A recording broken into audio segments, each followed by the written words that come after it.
1998 की जब समझौता एक्सप्रेस अटारी बॉर्डर पर आकर रुकी, ट्रेन के रुकते ही पुलिस फोर्स अलर्ट हो गई और मुसाफिर एक एक करके ट्रेन से उतरने लगे। कुछ के हाथ में बैग थे तो कुछ के हाथ में गठरी।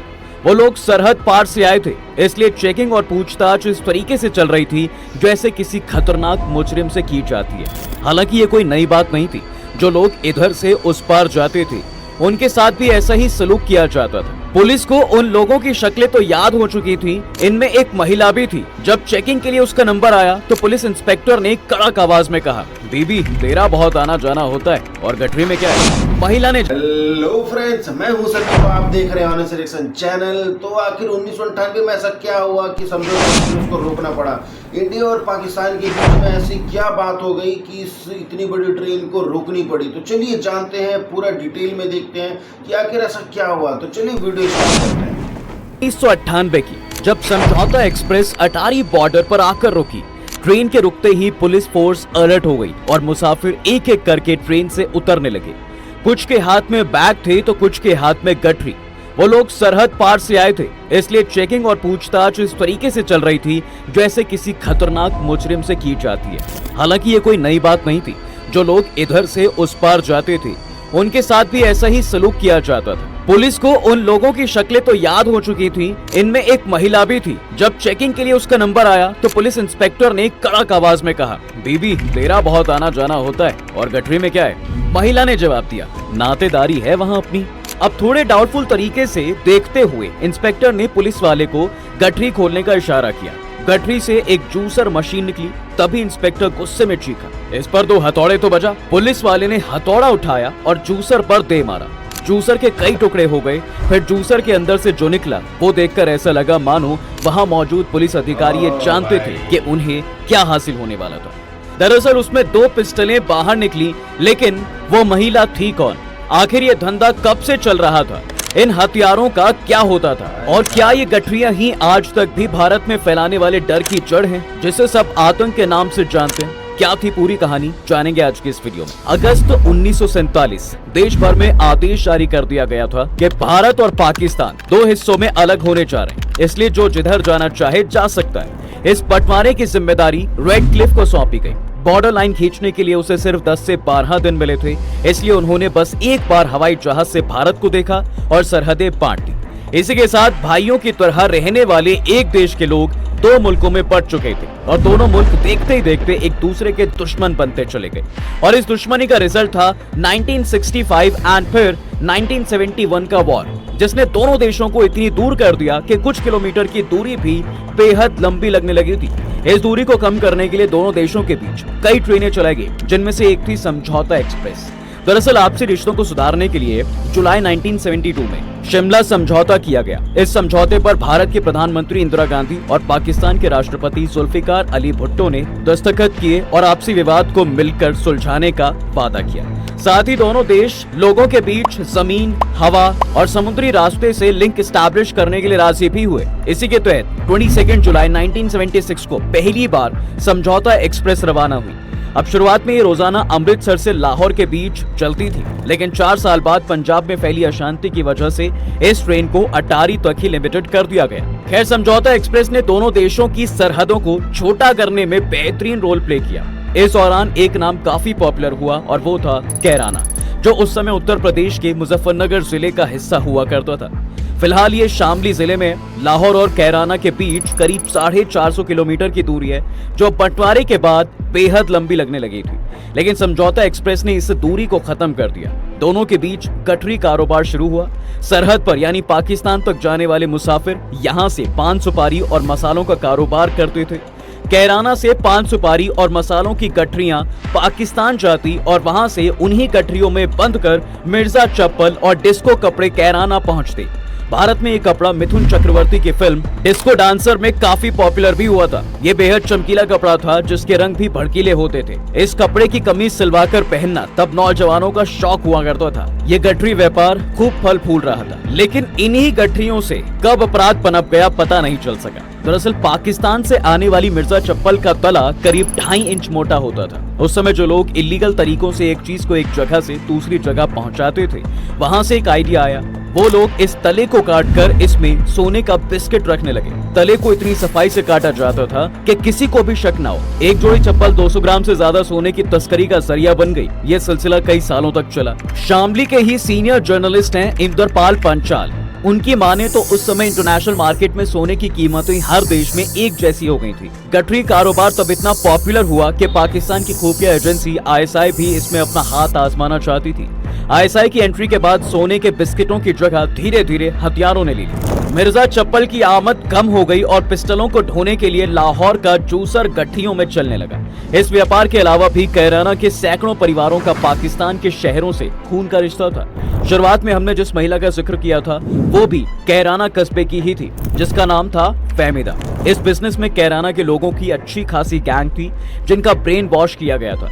सबसे बड़ा उदाहरण पॉपुलर खतरनाक आदमी इकबाल का है। इकबाल ग्रेजुएट था, वहीं उसने इस्लामिक शिक्षा मदरसे से ली थी। इकबाल के पिता कैराना के बेगमपुर बाजार में फलों का ठेला लगाते थे। इकबाल ने पढ़े लिखे होने का फायदा उठाया और वो पाकिस्तान के लिए पासपोर्ट और वीजा बनवाने में मुसाफिरों की मदद करने लगा। दरअसल तब ट्रेन से सफर करने के लिए भी वीजा पासपोर्ट की जरूरत पड़ती थी। उसने इस धंधे से खूब कमाई की और इसी बाजार में अपना एक ऑफिस खोल लिया। इस दौरान इकबाल के तार पाकिस्तान की ISI से भी जुड़ गए। उसकी बाईं आंख में हल्का सा डिफेक्ट था, इसलिए लोग इसे इकबाल काना कहते थे। खैर, उसने गठरियां ले जाने वाले मुसाफिरों को खरीदना शुरू कर दिया। वो टूर के लिए हर मुसाफिर को 3000 रुपए देता था। मुसाफिर को गठरी में पान सुपारी और मसाले ले जाने होते थे। लौटते समय उनकी गठरी में क्या बांधा जाता, इस बारे में उसे सवाल करने की इजाजत नहीं थी। टूर एंड ट्रैवल्स ऑफिस की आड़ में इकबाल काना का हथियारों का धंधा खूब धड़ल्ले से चल रहा था। अगर कोई मुसाफिर पकड़ा जाए तो उसकी जमानत की जिम्मेदारी भी इकबाल की ही थी। इसलिए वो ज्यादातर अपने गैंग में खूबसूरत महिलाओं को भर्ती करता, क्योंकि महिलाएं नकाब में रहती, इसलिए उनके पकड़े जाने के चांसेस कम रहते थे। भला की खूबसूरत फहमीदा भी इसी गैंग का हिस्सा थी, जिसे सरहद पार बैठे लोगों के जरिए लीड किया जा रहा था। इन सब के बीच फरवरी 1995 की गैंग लीडर्स ने इकबाल को मिलने के लिए पाकिस्तान बुलाया। तभी उसकी 75 पिस्टलों की एक खेप दिल्ली में पकड़ी गई और इनके साथ 6 मुसाफिर भी पुलिस के हत्थे चढ़ गए। कड़ी पूछताछ के बाद उन लोगों ने इकबाल का नाम ले दिया। उसी दिन से वो भारत में वांटेड हो गया। अब उसे पाकिस्तान में ही अपने रहने का इंतजाम करना पड़ा।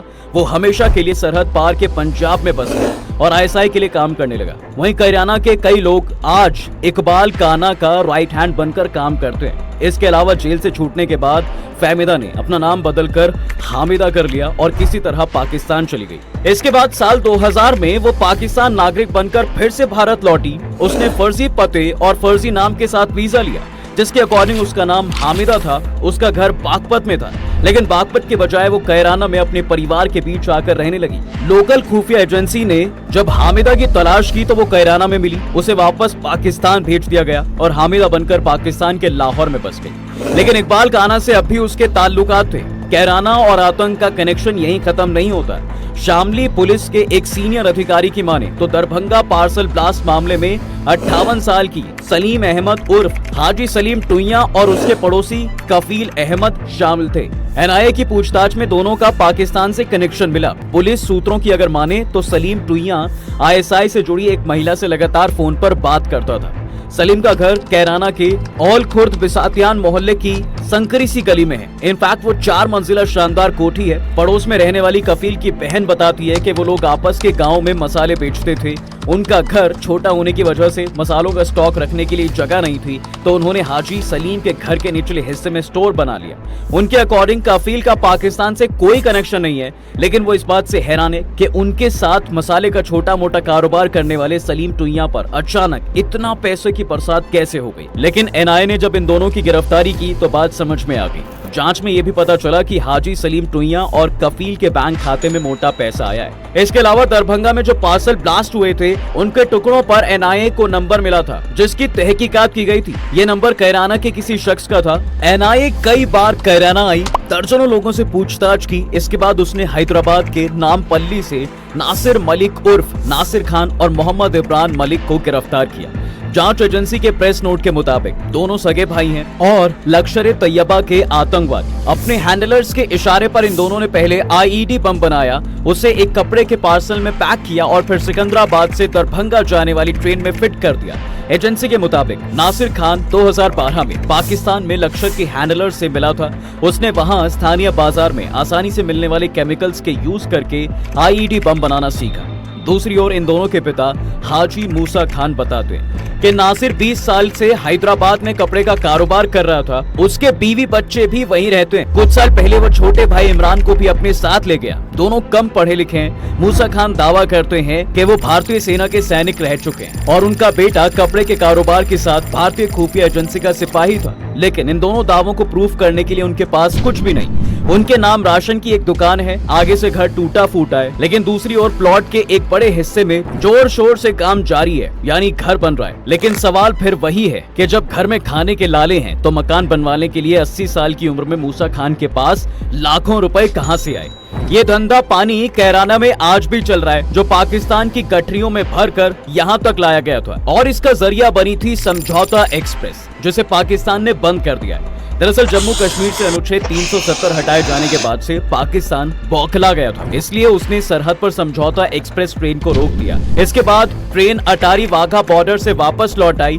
अब यहाँ पर एक और सवाल उठता है कि पाकिस्तान ने तब समझौता एक्सप्रेस के साथ साथ हवाई रास्ते पर भी रोक लगा दी थी। इसके अलावा भारत से सारे कारोबारी रिश्ते भी खत्म कर दिए। लेकिन इसका नुकसान किसको ज्यादा हुआ, भारत को या पाकिस्तान को? इस पर बात करते हुए कॉन्स्टिट्यूशन एक्सपर्ट DK दुबे कहते हैं कि पाकिस्तान ने समझौता एक्सप्रेस रोककर और कारोबारी रिश्तों को खत्म करके भारत का काम आसान कर दिया। अगर भारत समझौता एक्सप्रेस ट्रेन को रोकता और कारोबारी रिश्तों को समाप्त करता तो पाकिस्तान मामले को लेकर इंटरनेशनल कोर्ट जा सकता था। इसलिए मजबूरी में भारत को ये सब झेलना पड़ रहा था।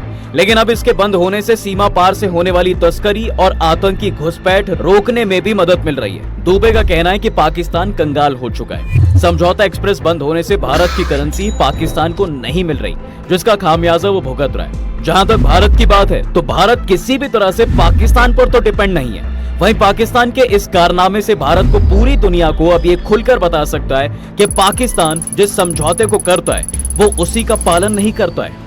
दुबे का कहना है कि पाकिस्तान ने समझौता एक्सप्रेस ट्रेन रोककर जुलाई 1972 में हुए बिलेटरल शिमला एग्रीमेंट की शर्तों का वायलेशन किया है। इंटरनेशनल लेवल पर द्वीपक्षीय समझौते सबसे ज्यादा अहम माने जाते हैं। समझौता एक्सप्रेस को शिमला समझौता के तहत दोनों देशों के रिश्ते को मजबूत करने के लिए चलाया गया था, लिहाजा इसको फ्रेंडशिप एक्सप्रेस के नाम से भी जाना जाता है। लेकिन हमें फ्रेंडशिप के बदले आतंक मिल रहा था, इसलिए इसका बंद होना भी बेहतर है। दोस्तों, आपका इसके बारे में क्या कहना है? कमेंट जरूर करें। वीडियो को लाइक, शेयर और चैनल को सब्सक्राइब करना बिल्कुल ना भूलें।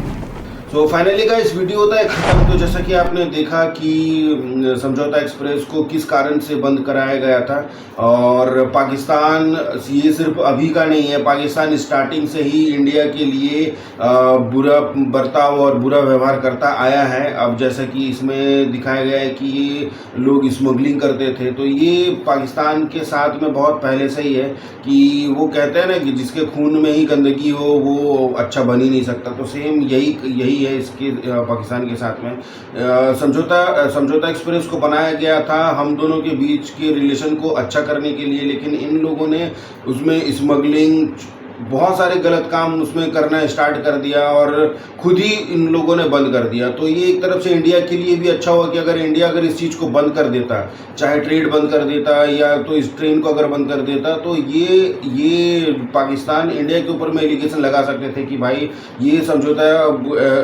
जो समझौता हमारे बीच में हुई इंडिया ने नहीं माना। लेकिन इंडिया के लिए पाकिस्तान ने और भी ज़्यादा चीज़ें ईजी कर दिया। और रही बात ट्रेड बंद करने की, तो फ्रेंड्स आपको भी अच्छे से पता है, मुझे भी अच्छे से पता है कि कौन कितने घाटे में है और कौन कितने प्रॉफिट में है। सो ट्रेड बंद करने का मैं पर्सनली अपना ओपिनियन बताऊं तो मुझे सही लगता है कि चलो ठीक है, एटलीस्ट वहाँ से उन लोगों को उनकी औकात पता चल रही है कि ये जो कहते हैं कि नहीं हमें नहीं चाहिए, तो वहाँ की 25 करोड़ की आवाम वहाँ पे भूख से मर रही है, गरीब से मर रही है, जस्ट बिकॉज कि अगर आप इंडिया से अगर ट्रेड बंद करोगे तो आपका यही हाल होना है। सो फ्रेंड्स, आपको ये वीडियो कैसा लगा मुझे कमेंट करके मुझे बताओ। अगर मेरे चैनल में न्यू है तो मेरे चैनल को लाइक, कमेंट, सब्सक्राइब करो। मैं इसी तरीके के वीडियो लाता रहता हूँ। सो मिलते हैं नेक्स्ट वीडियो में। सो अभी के लिए बाय।